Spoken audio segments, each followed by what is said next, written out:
For 2 years, Kenneth Morrison evaded an international manhunt. This is how they finally caught him.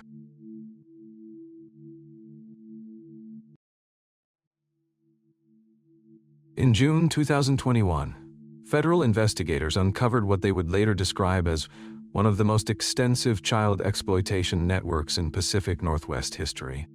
At its center was Kenneth Ray Morrison, a 47-year-old former youth camp counselor who had spent years building the trust of children and their families across Washington and British Columbia. Morrison's crimes were methodical and devastating. Using his position at Camp Riverside near Mount Rainier, he had gained access to over 40 children between the ages of 8 and 16. Federal agents discovered thousands of images and videos documenting years of systematic abuse, along with evidence of an international network that distributed this material across borders. The digital evidence painted a horrifying picture. Morrison had not only exploited children directly under his care, but had coordinated with other predators to expand the network's reach into Canada. According to court documents, Morrison used encrypted messaging apps and sophisticated digital tools to evade detection for years. Operating under multiple aliases, including Ken Matthews and Rick Morley, he had created false identities, maintained multiple devices, and operated from remote locations throughout the Olympic Peninsula. His technical skills, combined with his trusted position in the community, had allowed him to victimize dozens of children while appearing as a respected counselor. When Seattle FBI agents finally pieced together the scope of Morrison's crimes in early 2022, they moved quickly to obtain federal warrants. The charges were staggering: production and distribution of child sexual abuse material, conspiracy to exploit minors, and federal charges that would carry multiple life sentences. Special Agent Catherine Walsh, who led the investigation for the FBI's Crimes Against Children unit, later testified that Morrison represented an exceptional threat to children on both sides of the border. The FBI immediately added Morrison to their 10 most wanted list, with a $250,000 reward for information leading to his capture. They coordinated with the Royal Canadian Mounted Police, knowing that Morrison's network and potential escape routes crossed international boundaries. The manhunt that followed would test the limits of both agencies' resources and the vast wilderness where this dangerous predator chose to disappear. On March 15, 2022, federal agents arrived at Morrison's registered address in Sequim, Washington, with arrest warrants and a tactical team. The house was empty. Kenneth Ray Morrison had vanished just hours before the planned arrest, apparently warned by an unknown source within his criminal network. Within 6 hours, FBI agents discovered Morrison's abandoned Jeep Cherokee at a trailhead parking area near the Olympic National Forest. The vehicle contained camping gear, survival equipment, and evidence that this dangerous predator had been planning his escape for weeks. Digital forensics revealed he had researched remote wilderness areas, downloaded topographical maps, and purchased supplies under his false identity of Ken Matthews. He knew exactly what he was doing, recalls Agent Walsh. This wasn't a panic response. This was a calculated disappearance in some of the most challenging terrain in North America by someone who posed an ongoing threat to children. The Olympic Peninsula's wilderness spans over 1,400 square miles of dense forest, rugged mountains, and isolated valleys. Morrison's 6'2" frame and wilderness survival training made him a formidable fugitive in this terrain. Federal agents immediately deployed search teams, but the vast wilderness in Morrison's head start made tracking extremely difficult. Initial search efforts focused on known trails and camping areas within a 20-mile radius of the abandoned vehicle. FBI teams coordinated with local search and rescue units, deploying helicopters with thermal imaging and ground teams with tracking dogs. The dogs picked up Morrison's scent on several trails, but lost it repeatedly at creek crossings and rocky terrain where this predator had deliberately obscured his path.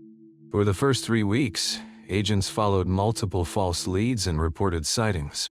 Security cameras at remote gas stations and supply stores showed no sign of him. Each dead end meant more time for Morrison to establish himself deeper in the wilderness, potentially planning new crimes. By April 2022, federal investigators realized they were dealing with a fugitive who had not only planned his escape meticulously, but possessed the skills to survive indefinitely in the wilderness. The search expanded to include British Columbia, where Morrison had network connections and where vast forests offered even more places for this dangerous predator to hide. The FBI's strategy evolved into a comprehensive two-pronged approach: physical searches of the wilderness and digital surveillance of Morrison's former criminal network. Agent Walsh established a joint task force with the RCMP, deploying over 50 federal agents and Canadian officers across the Pacific Northwest in pursuit of this dangerous fugitive. Physical search teams used satellite imagery to identify remote cabins, abandoned structures, and potential hiding spots across thousands of square miles. They deployed motion sensor cameras at water sources and supply caches, knowing that Morrison would eventually need resources. Helicopter patrols with advanced thermal imaging scanned the forests systematically, while ground teams followed game trails and searched areas accessible only on foot. Simultaneously, the FBI's cybercrimes unit worked tirelessly to trace Morrison's digital footprints.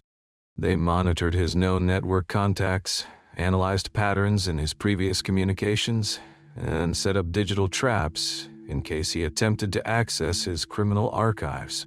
The investigation revealed Morrison had prepared multiple escape identities and had potentially cached supplies in various remote locations.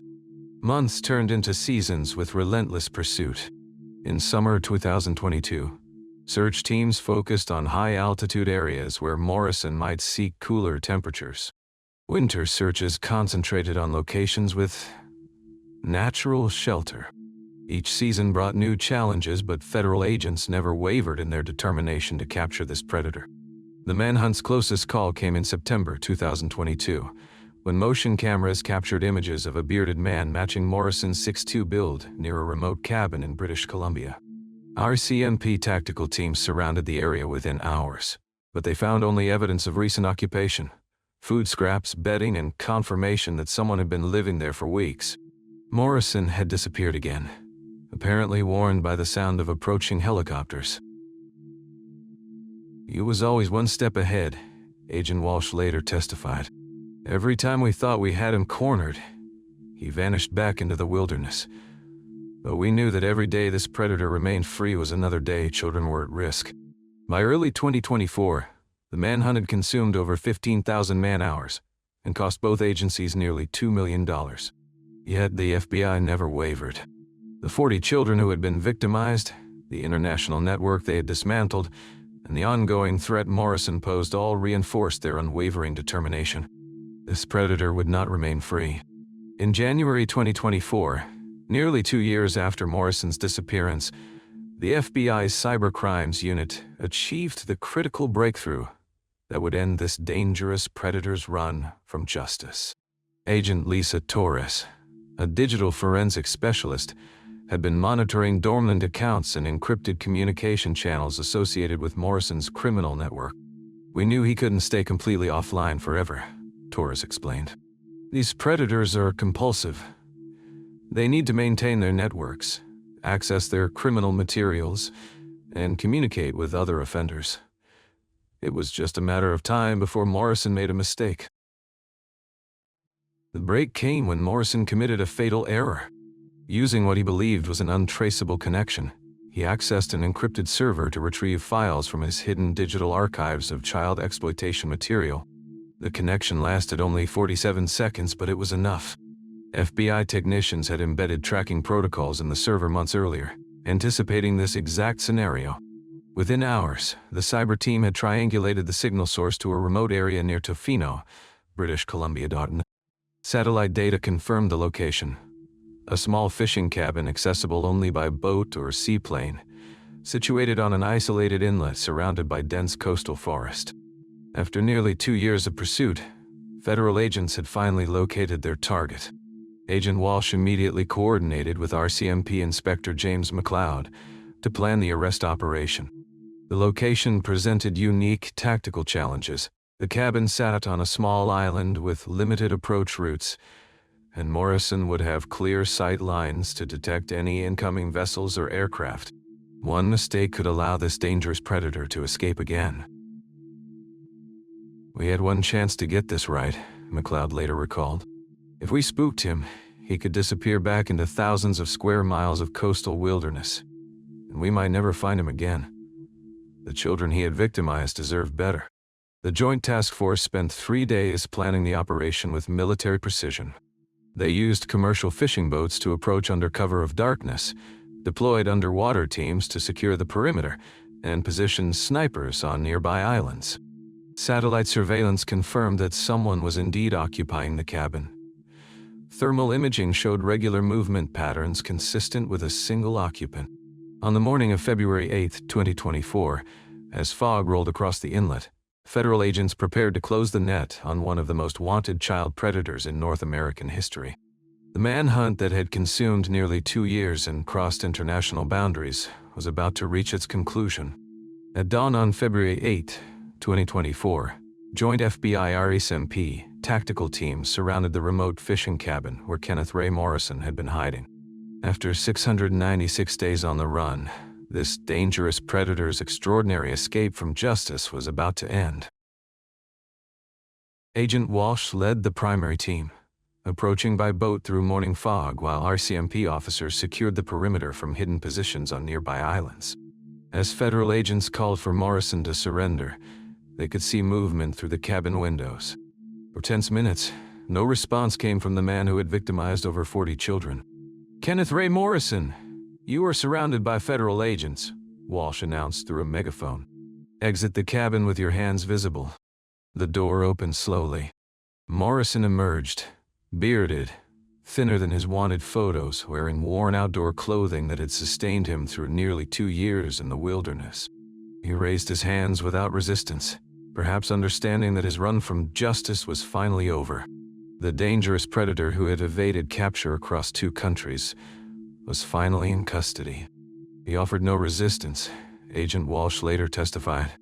After all that time in the wilderness, he seemed to understand that there was nowhere left to run. Inside the cabin, agents discovered evidence of Morrison's extended wilderness survival. Detailed maps, survival gear, and multiple electronic devices he had used to maintain contact with his criminal network. Most critically, they found additional evidence of his crimes, digital files that would strengthen the federal case against this predator. Morrison was extradited to the United States, where he faced federal charges in Seattle District Court.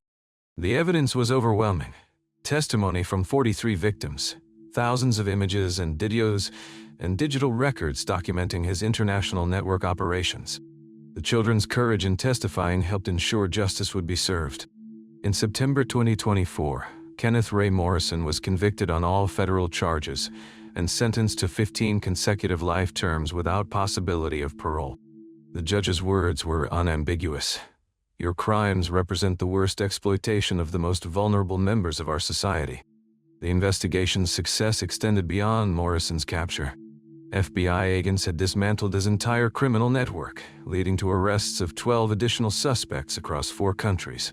Most importantly, all 43 children received the support services they needed to begin healing from their trauma. Today, Kenneth Ray Morrison sits in a maximum security federal prison, where he will remain for the rest of his life. The wilderness that once offered him refuge has been replaced by concrete walls and constant surveillance, a fitting end to one of the most intensive manhunts in Pacific Northwest history. The children he victimized are safe, and justice has been served.